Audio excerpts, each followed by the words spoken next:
շրջանին սպասելու համար շարունակենք մեր հարցի պատասխանը։ Պարոն նախարար, խոսեցիք փոխկապվածության դրական կողմերի մասին, որը որ կբերի տնտեսական շահ եւ խաղաղություն, բայց լրագրողներից մեկ օրինակ այսպեսի հարց է ներկայացնում, որ փաստաթուղթը ակնհայտ կապում են TRIP-ի հաջողությունը Հայաստան-Ադրբեջան խաղաղության ինստիտուցիոնալիզացման հետ, Հայաստան-Թուրքիա ամբողջական կարգավորման հետ, եթե Ադրբեջանը կամ Թուրքիան սկսեն օգտագործել նախագիծը որպես ճնշման լծակ, հավելյալ քաղաքական պահանջներ առաջ տանելու համար, ինչպես է ապահովելու, որ այս նախաձեռնությունը չվերածվի շանտաժի մեխանիզմի Հայաստանի դեմ եւ ինչ մեխանիզմներ կան այս իմաստով։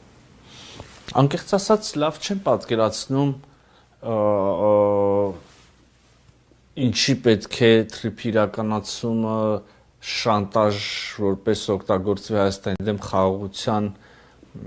ամրապնդելու, ինստիտուցիոնացնելու կամ հակառակ մյուսը շանտաժ TRIP-ի համար,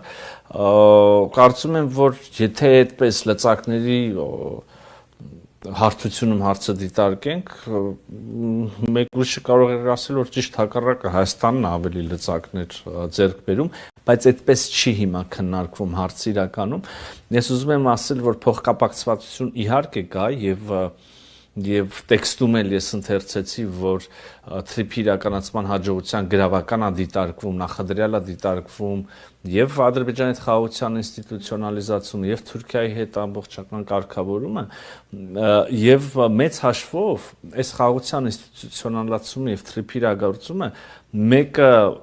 մյուսի պատճառն է եւ նաեւ հետևանքը, որովհետեւ նա է այս մյուսի պատճառը, որքան ամրապնդվի խաղաղությունը, այնքան ավելի կմեծանան հնարավորությունները TRIP-ի իրականացման համար եւ դրանից բխող բենեֆիտների համար, որքան ավելի առաջ գնանք TRIP-ի իրականացմամբ աշխատի TRIP-ը, այնքան ավելի կամրապնդվի խաղաղությունը։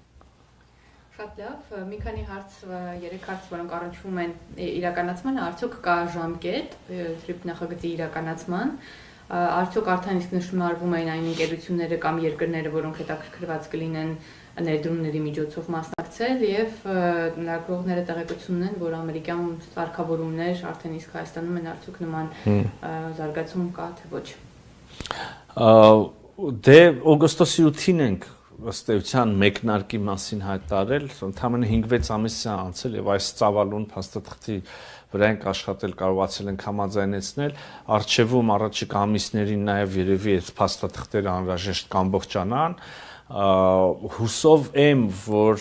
աշնան-սկիզբ երևի, չգիտեմ, ամառվա վերջ կկարողանանք գետնի վրա ենթակառուցվածքների շինարարություն ունենալ, ինչ վերաբերում է ամերիկյան սարքավորումներին, որոնք արդեն Հայաստանում են ըստ լրագրողի, ինձ այդպիսի տեղեկություններ հայտնի չեն։ Պարոն նախարար, ստացվում է, որ TRIP-ը տրվում է վարձակալության, թե կառուցապատման իրավունքով։ TRIP-ը, այսինքն եթե հողը նկատի ունեք, մնում է Հայաստանի, հիմնվում է ընկերություն, որը Հայաստանի կառավարությունը ստանում է այդ հողի այդ հատվածներում, կորոշենք որտեղ վրա կառուցապատման իրավունք, շատ ուղիղ դրված է։ Արդյոք ձեռքբերված պայմանավորվածությունները նշանակում են Հայաստանի արտաքին քաղաքական կամ ենթադրում են կամ հանգեցնում են արտաքին քաղաքական վեկտորի որոշակի փոփոխություն։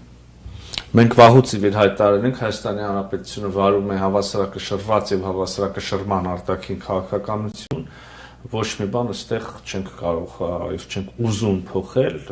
ինչ որ փոփոխության ենթակա է, ամբողջությամբ արտահայտված է հավասարակշռված եւ հավասարակշռման կոնցեպտում։ Պարոն նախարար, ըստեյության ամփոփեցինք այն հարցերը, որոնք վերաբերվում էին բուն TRIP-ի նախագծի իրականացմանը եւ հրապարակված փաստաթղթին, բայց մի շարք լրատվականների կողմից հարցեր ունենք, որոնք առնչվում են, թե ինչ հարցեր են մասնավորապես քննարկվել պետքարտուղարի հետ, դրանցից մեկը առնչվում է Իրանին։ Արդյոք ԱՄՆ պետքարտուղարի հետ հանդիպմանը քննարկվել է Իրանի շուրջ ստեղծված իրավիճակը, մասնավորապես հաշվի առնելով ԱՄՆ նախագահի կողմից հայտարարությունը, որ Իրանի նկատմամբ կսահմանվի այն երկրների նկատմամբ կսահմանվի 25% մաքսատուր, որոնք Իրանի հետ առևտուր են անում, այս հարցին որևիցե անդրադարձ եղել է։ Իրանում տեղի ունեցող կամ Իրանի շուրջ տեղի ունեցող գործընթացները որևէ կերպ չեն քննարկվել այսօրվա մեր հանդիպման ընթացքում, մեկ բառ անգամ այդ մասին չի ասվել։ Եվ մյուս հարցը, արդյոք ԱՄՆ պետքարտուղար Մարկո Ռուբիոյի հետ քննարկվել է Ադրբեջանում պահվող հայ գերիների ազատմանն առնչվող խնդիրը։ Ըստ էության մենք քննարկել ենք եւ երկում եւ թրիփի ծխող ուրեմն համագործակցության հեռանկարներ եւ նաեւ քննարկել ենք իհարկե այն հնարավոր խոչընդոտները, որոնք այս պահին մի փոքր ուրեմն չեն համապատասխանում խաղաղության ձևավորող դրական տենդենսներին եւ համագործակցության տենդենսներին իհարկե Ադրբեջանում պահվող անձանց հարցը այդ հարցերից մեկն է։ Այսինքն քննարկվել է նաեւ ԱՄՆ-ի որոշակի իշխանության եւ աջակցության հնարավոր քայլեր։ Այո, քննարկվել է իմ եւ Պետրոպետ քարտուղարի միջև հանդիպման